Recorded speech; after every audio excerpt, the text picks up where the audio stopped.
Hi guys, welcome to honeystocks.com weekend analysis, which will be going out I think on the 9th or 10th of May 2020. Hello everybody, I know I've been away for the last few weeks. Just to kind of give a little bit of context around that before I get into all the charts that you guys all know and love. I've had a lot of challenges. Obviously, most of you will be aware that I have a membership limit, and we reached our membership limit 3-4 weeks ago, so I've had to take a month off from social media just to focus solely on obviously providing charting support, etc., to my clients and subscription base, etc. So that's the reason why there's not been any videos the last few weeks. And obviously with the situation around the world at the moment, it's obviously very, very difficult. I've got friends that have been directly impacted, affected, jobs, family members being lost, etc. It's terribly sad, but obviously I want to continue providing value in some way. I think the weekend analysis videos will probably go on the back burner. I'll probably throw one out every now and again, maybe once a month or something like that. But if you are somebody out there that does want to perhaps improve your decision making, your technical skills, your charting analysis, etc., stick around for a minute at the end. But let's dive into the charts. If anybody has any questions, thoughts, comments, or any stocks that you think that should be on the radar for the forthcoming week, feel free to comment below. Give the video a thumbs up, and let's go and see what the charts are telling us this week. So before I get into this, guys, please do pause the video.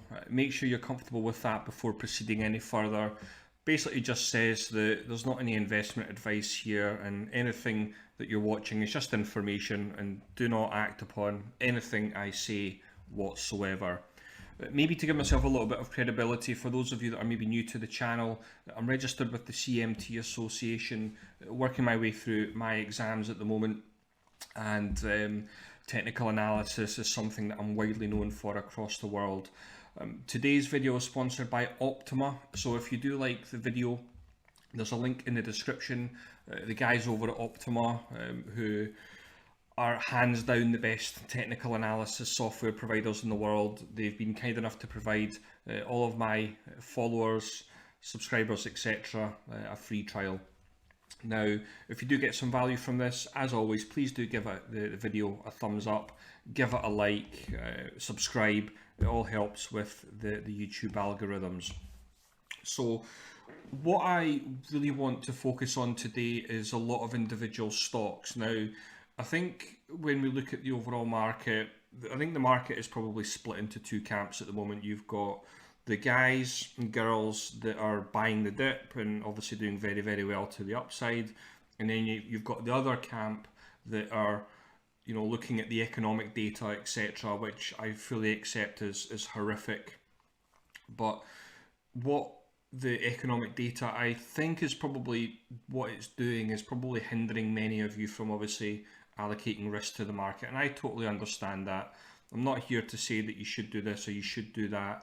What I'll do is just present the charts as is, and obviously we have to understand that it's also earnings season as well, so that brings a certain unique set of challenges. We need to have rules in place, we need to implement structure.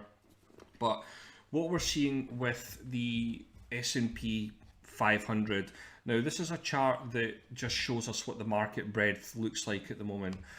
We obviously can see how bad the COVID-19 situation has been. It's been on a par with the crash of '87, the financial crisis. And when we look at the percentage of stocks that are trading above their 200 period simple moving average, we can see that there is a little bit of an expansion of breadth. Now, what we've seen across the marketplace is, tech has obviously been a massive leader. Tech has obviously been massive. So that's been a massive area of focus of late. But what we have seen is, when we look at the Dow Jones Industrial Average as well, which is a really good benchmark for looking at what is going on and looking at for market direction, we can see that with the Dow Jones that we are hovering around the 200 week simple moving average, and this lends weight to what I think we all hope for is a V-shaped recovery. The market's obviously going up. We've all heard the saying, don't fight the Fed. I think that seems to be playing out at the moment. We can look at the S&P 500. This is obviously a massive level that we're looking at here. Fibonacci retracement levels. We're hovering around the 61.8% retracement. I think every good technical analyst across the world has obviously highlighted this one, and it does look like we're kind of chopping about sideways. But what we have to understand is when the market is chopping about sideways, there are areas of the market that are still trending. It doesn't mean that we have to exit the market. You continue to manage your risk. You continue to trade the stocks and buy the stocks that are doing well. But you know, the expansion of breadth can be seen with the 50 simple moving average as well. We're up at 52% of stocks in the S&P 500 are trading above their 50 period simple moving average. Now, this is obviously a key level here. The 3,000 level in the S&P 500, 61.8 retracement. So we have to understand that if the market is going to recover, we have to overcome these technical hurdles to get back to the former glories. Again, I'm not going to get into the economic data of it because I'm not an economist, but when we look at the charts at the moment are looking like they are pretty bullish. We are chopping about sideways, but we are looking to see a spike to the upside. But equally, at honeystocks.com, we are prepared if we have a spike to the downside as well. It's just about managing that risk and making sure that you're not overcommitted. Now, we also have to understand that there are defensive plays in the market that are playing out at the moment, and obviously gold has got a lot of traction recently. I think with gold, we are kind of in this holding pattern at the moment. Looks like we're in a bit of a triangle. So I think for those of you that are maybe bullish on gold at the moment, as I currently am, I'll disclose any positions that I have as well as I work through this analysis. But we obviously have a triangle pattern, and all we're doing is we're just waiting to see which way this breaks, and that will give us a signal as to the short-term direction in gold. I think there's a lot of smarter individuals than I that see gold going to 2,000, 2,500, 3,000, but I prefer to just kind of let price tell me what it's going to do. And I think with gold at the moment, and this has implications for the gold miner ETFs, GDX, GDXJ, Barrick Gold. It has implications for many areas of the market. And we also have the iShares S&P Global 100 Index at the moment. We're kind of hovering around this key level of support and resistance. I think if we break above this level, that's probably bullish for global equities. And again, that would be another feather in the cap for those that are bullish on the overall market. And to the other end of that, we've got declining volatility as well. Now, for those of you that maybe don't understand the volatility thing, there's an inverse correlation with the overall market. What that means is when the market's going up, volatility is generally going down, and when the overall market is going down, we have a spike in volatility. It's a good way to look at maybe hedging against the market, etc. But what we can see here is that volatility has broke a support level and looks like it's heading down.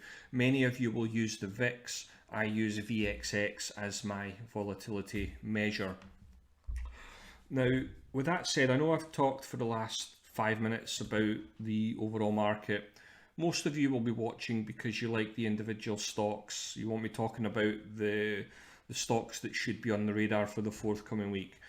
I think what I need to say before I get into the individual stocks is that the market can go in either direction here. I don't know what a catalyst to the downside would potentially be, because when the market's not going down on headlines of 30 million job losses, that tells me that the market's obviously incredibly resilient. The Fed have obviously made their moves, and we've all heard the saying, don't fight the Fed, and that's kind of how I'm approaching things at the moment. And that's been the approach for the last few weeks as well, taking buy positions to the upside. But you have to understand that as I move through these charts could potentially change by the open on Monday, Tuesday, Wednesday. So you need to be very, very selective with the stocks that you're choosing. With that said, EOYX has broken out. It looks like it's wanting to move. For those of you that maybe don't know, the cloud software tech names have been utterly incredible over the last week. I will be sharing a few of them today, but EOYX, it looks like it's breaking out here. We've got Netflix. Again, we've highlighted Netflix many times. I think we've got to be bullish above 422 here. We obviously had a spike to the upside. We've had a bit of a retest of this key level down here, and it's spiking to the upside. I would fully expect Netflix now, given that we've had a retest, to now start to continue to move higher. Apple has recently moved above a level of resistance. I think we've got a move towards its highs. I think it's going to go and test its highs at 330. That would become a logical profit target for those of you that are technically minded. Obviously, for those of you that are out there and obviously holding and buying it for fundamental reasons, I'm in complete agreement with you.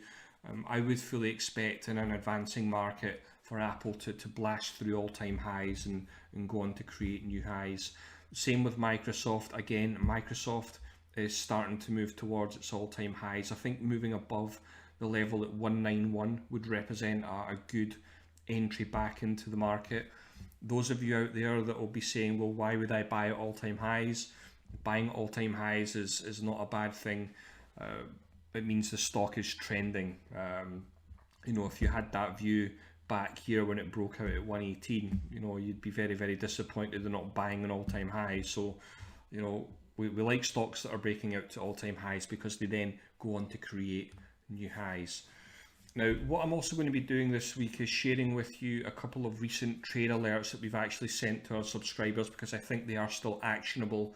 Obviously, you need to do some, you know, very key due diligence on it. But this is Zscaler. As we can see, this is a chart that was posted to our members at 71.50. We're only up at 74 at the moment, so it'll be interesting to see what happens with Zscaler here. I think we have broken out. I think there's a good scope for this one to run potentially towards 90.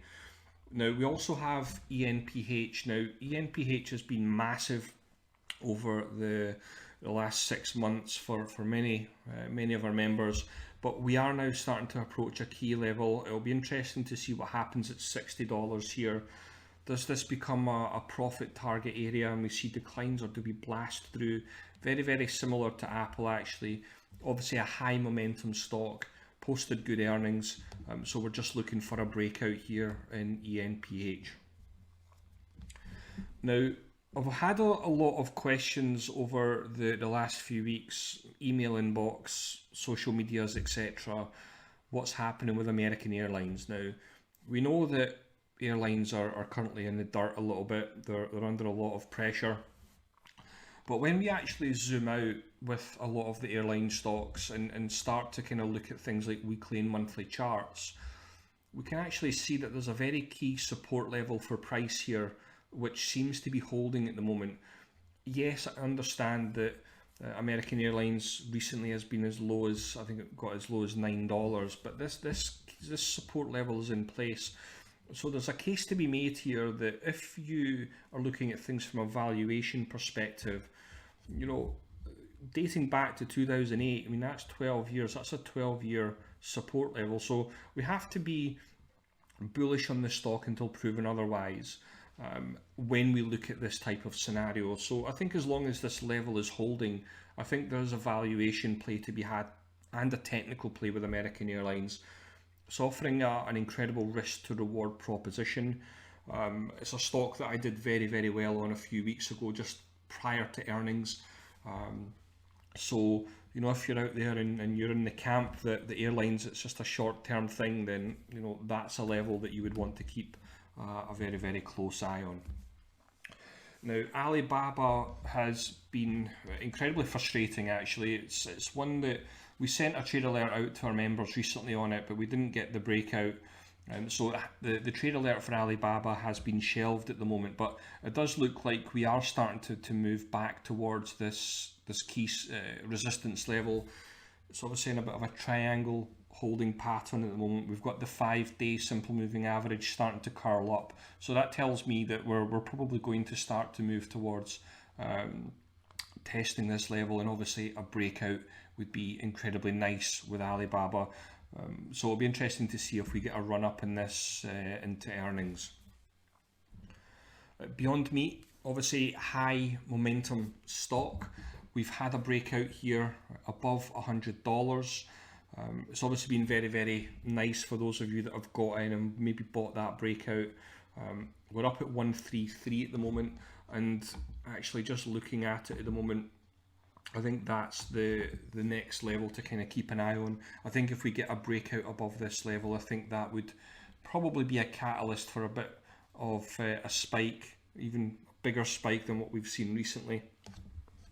And as we can see with Beyond Meat, we've had a high here at 240, so there's a lot of scope for Beyond Meat to drive a lot higher than it currently is. Now, DocuSign is obviously a stock in a company that's got a lot of traction recently, because they've kind of bucked the trend of the market.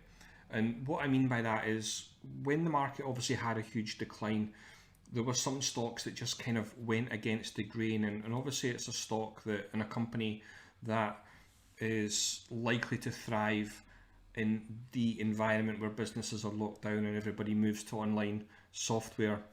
And DocuSign, I used the company myself. I really like the product, but again, we just have to understand what the technical levels are here. We're now starting to approach this technical level, 261.8 extension level, so it's very, very logical that this is a level where we would meet a little bit of a resistance, and a lot of our members have now started to cash in their positions on DocuSign. Thank you very much, Mr. DocuSign, and just wait and see what the next move in price is. Do we get a big decline where you might want to consider, buying a dip, or are we just going to wait for a breakout and reallocate risk? But we're at a level that's a logical profit target for most professionals. Goldman Sachs is obviously a stock that is starting to move higher here. I think it's more of a contrarian view, because I think when we look at the financials and the XLF sector as a whole, they've not done terribly well. But what I am noticing with the Goldman Sachs of the world, we are starting to see a little bit of an advance here in relative strength against the S&P 500. Now, those of you out there that are maybe looking at the technical side of things will probably be looking at the chart and thinking, well, where's the entry here? I think the entry with Goldman Sachs is very, very difficult to pinpoint, but because I've been asked about Goldman Sachs, I wanted to just kind of touch on the relative strength against the S&P. It's obviously not done massively well, but I am noticing that we are starting to curl up with the relative strength index, and we do want to see RSI reach over bought conditions, because that would be a characteristic of an uptrend and not a downtrend. And I think when we look at XLF and the big financials, we also have to understand the wider implications for the overall market. The market doesn't tend to move higher unless there's participation from the financials. So I want to see Goldman Sachs start to drive higher, and that would give me more confidence that the overall market is going to drive higher as well. CrowdStrike, obviously very, very popular stock at the moment. We've moved above the 200 period simple moving average, and it's obviously been moving nicely to the upside. Like any good trend, we always have these pullbacks before it moves higher. There are some tools that you can perhaps look to use to help you stay in the trade for longer, etc. So, absolutely, we're moving above $76 here, and I think the next logical target here is up at 89. But again, you just have to manage your risk appropriately. If the market does decline massively, or it corrects again, you just need to make sure you're not caught on the wrong side of it. I've been asked about Home Depot. It looks like we're going to test its all-time highs here at $247. Again, like a lot of these companies that have done very, very well recently, they are starting to move into these levels where they are getting into overbought conditions. They're reaching these logical profit targets. Jumping in now at the moment would probably be perceived as the dumb money. You don't want to be the dumb money. So just, if you're out there, just manage your risk and just understand that this is a level where you're probably going to get a little bit of resistance. Now, IRobot is a stock that has been talked about very, very recently within the Honey Stocks subscription. We've had a breakout. It's starting to move very, very nicely. There's obviously a very, very good risk to reward proposition. We've got earnings out the way, which were half decent. So, you know, price is moving higher. Let's not fight price. We are currently RSI up at 75, so I wouldn't look to buy in here. I'd probably be looking for a little bit of a pullback. But again, it's a stock that is starting to drive higher. KLA 10 Core, or KLA Corp I should say, we've had a very clear support level placed here. We've moved higher, we've had a clear bounce off the 200 period moving average. I'm bullish on semiconductors at the moment. I currently have a position in Taiwan Semiconductors, but I think if you're out there in KLA Corp, I think you need to pay very, very close attention to this level at 183. We just need to look left on the chart to see its significance here, but I do ultimately see this one starting to move higher. Like I said, when you look at charts like SMH, they are bullish in my opinion, and I would expect as a semiconductor component, then that would start to go and test its highs there. LVGO is very, very interesting. Again, this is one that's been talked about. Many of our members have been in since around $30, $32. It's doing incredibly well. We've got a very steep rising 20 period simple moving average. The stock does have the look of being overextended at the moment, so you need to manage this one, in my opinion, very, very closely. Borderline parabolic move. We like parabolic moves. But it just means that you need to start to think about managing your risk and managing those profits and making sure that if it does pull back, that you're not left wondering why you've given up so much profit.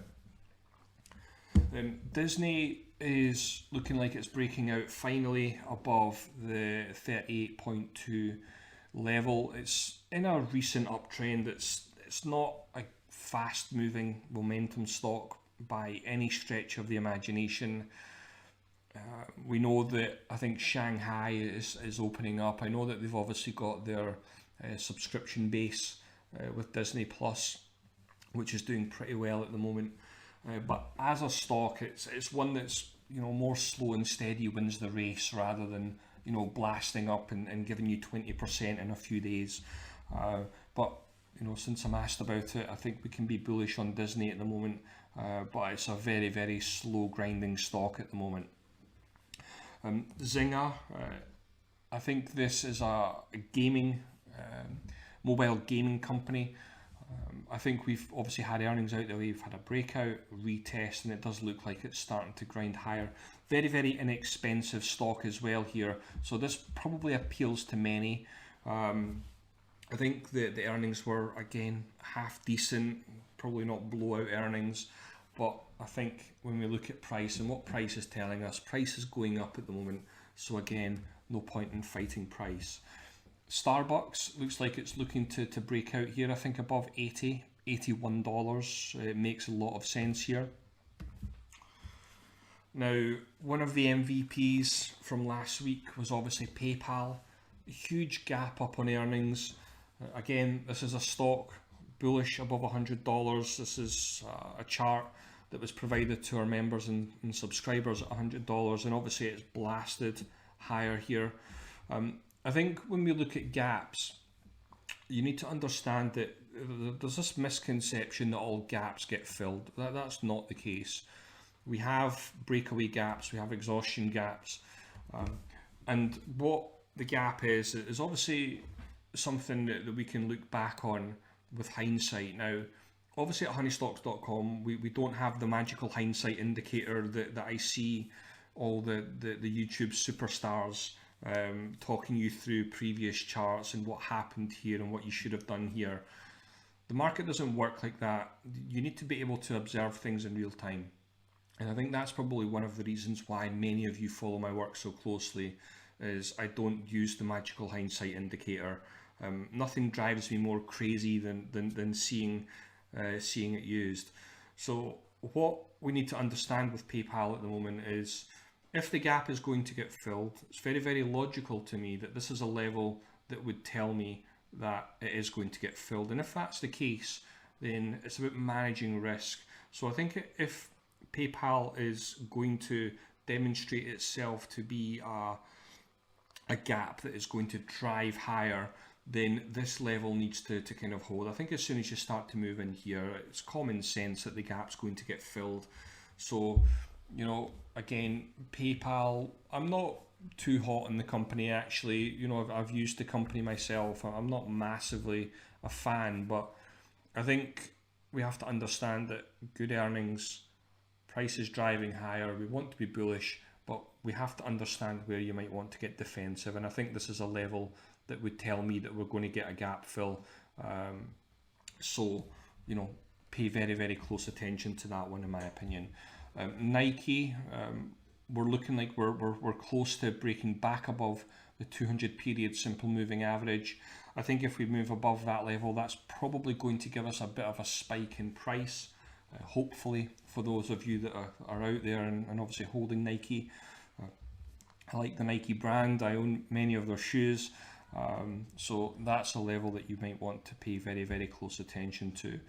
MMVTE is a stock that I've been asked about a lot recently. I think obviously there was a massive discount to be had with MMVTE. It's obviously had a bit of a volatile time of it. But if we look at trend lines, it looks like we are starting to break out here. I don't know if it offers any kind of risk to reward at the moment. I would probably look for it to move back above the 200 moving average. I think that would be a safer entry than the one. Somebody, you know, posted a chart to me highlighting this breakout, but I think that the wider picture here, you need to understand risk to reward propositions and the likelihood of potential resistance in close proximity. So I think above the 200 period moving average makes a lot of sense. Eli Lilly is another one that, obviously a great company. I like what they do, but there are a couple of concerns at the moment. I know there's a lot of you out there that won't, you know, subscribe to chart patterns, etc. Even if you don't subscribe to that well-known chart pattern, there are a couple of concerns anyway. We've got a deterioration in RSI momentum. We've got a bit of divergence, and we can also see that the relative strength, relative index comparison to the S&P 500 is declining as well. So that tells me that if we are out there and we're holding Eli Lilly, or maybe looking for new positions into the market, you just need to observe what's happening. You need to be very, very cautious here. It wouldn't surprise me in the slightest to see this come down and retest 150. And I think that's the level that you would want to pay close attention to. If we break below that level, then that's going to be a problem for Eli Lilly. FedEx, again, I think very, very straightforward chart. I'm not going to overcomplicate this one. I think we've got a very clear support level, support potentially turning into resistance. I don't think we can be bullish on FedEx unless we start to move and break higher above 130. I think that's the level where you might want to consider buying the stock. I think at the moment, I think it would represent a bit of a gamble. Squid Ink, I'm asked about this one constantly. I think this is the level to kind of keep an eye on here. It looks like we're probably going to go and test $87. But again, those of you out there, I get why most of you ask me about it, but you have to understand that Square Ink has done nothing for 2 years now. If you're out there and you've been holding Square Ink, the market has effectively been passing you by.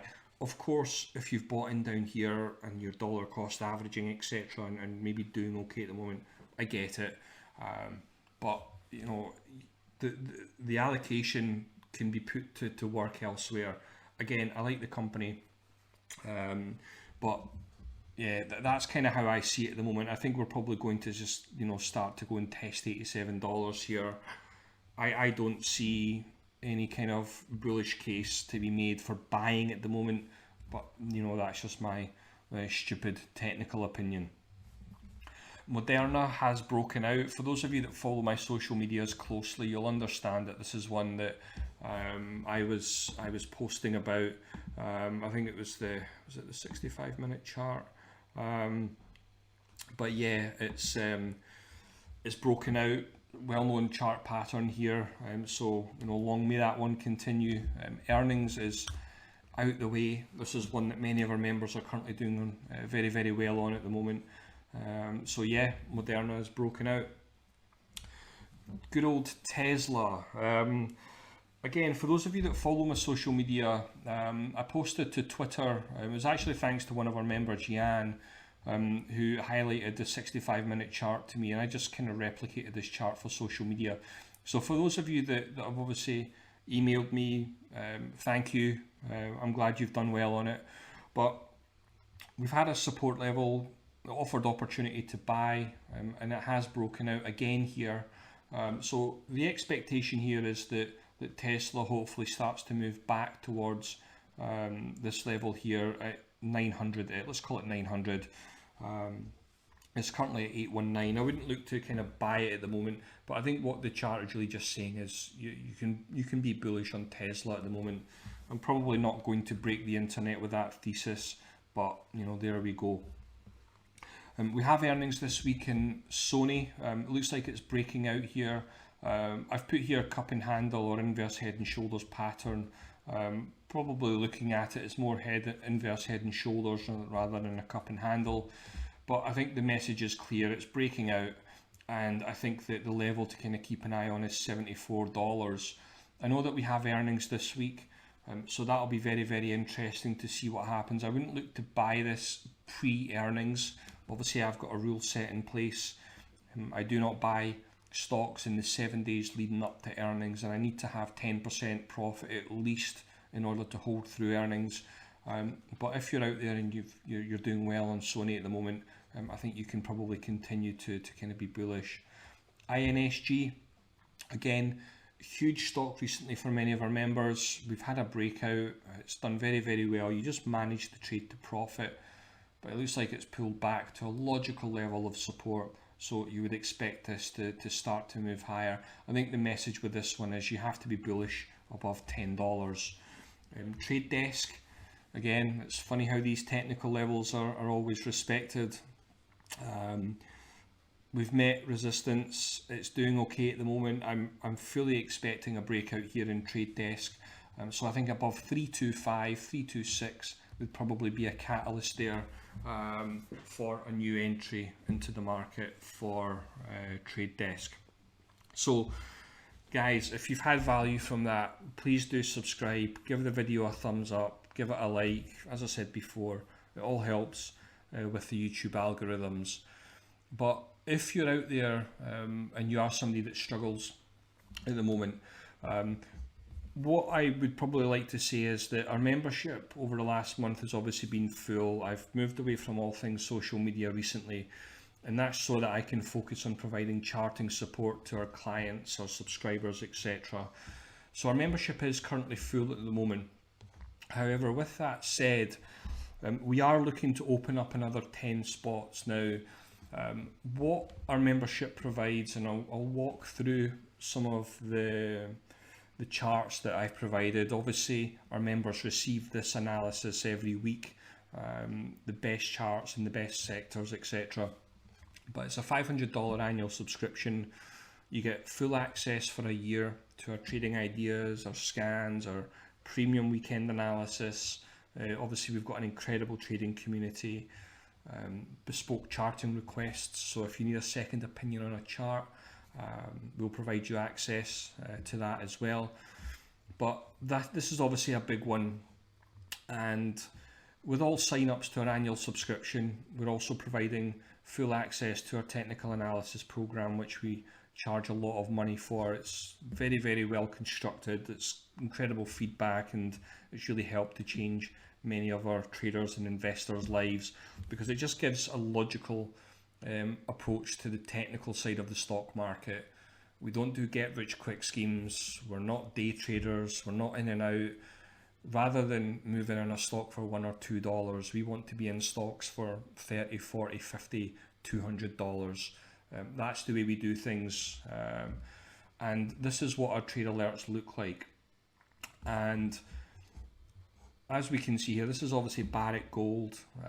Official alert, I went out bullish above 23.50. It's currently up at 28.29. I've currently got an open position in this at the moment, obviously doing very, very well.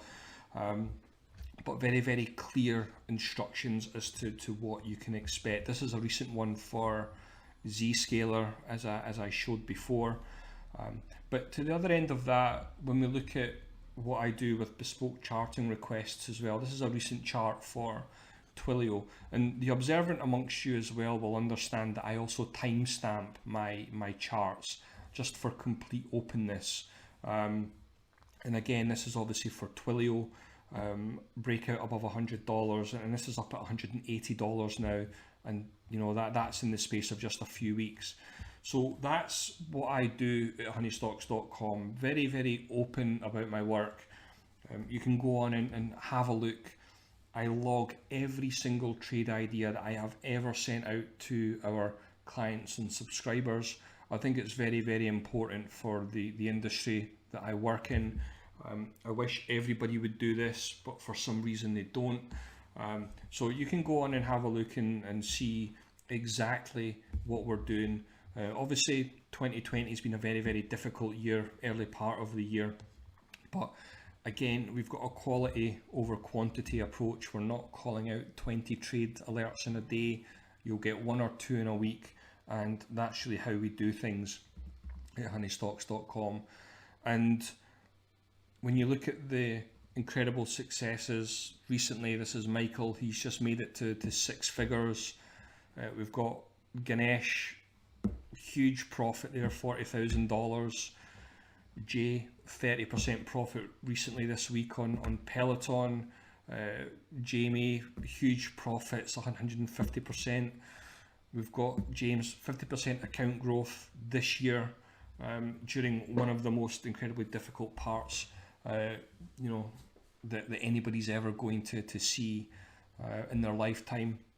And that's something that obviously I'm incredibly proud of, because I know that there's many that didn't get defensive with the market before the drop, etc. I think most of you understand, that have followed me for such a long time will understand, before the market drop, I was one of those that was massively advocating managing risk, getting defensive because of the warning signals. So if you're out there and you are somebody that would like to maybe join an incredibly successful trading group community, there are 10 spots that are open at the moment. I would fully expect those to be gone within a couple of hours of this video going out. So be quick. If you want to maybe fit trading around a career or a business, or maybe you want to get away from day trading because it's not quite working out, maybe you want better consistency, then again, go and check out our website and we can maybe show you a new approach. But if you're out there and you've stuck around to the bitter end here, thank you very much for watching as always, and please, please, please stay safe out there. Very, very challenging time at the moment, and social distancing definitely does help. So yeah, and maybe we'll welcome you soon. Thanks very much for watching.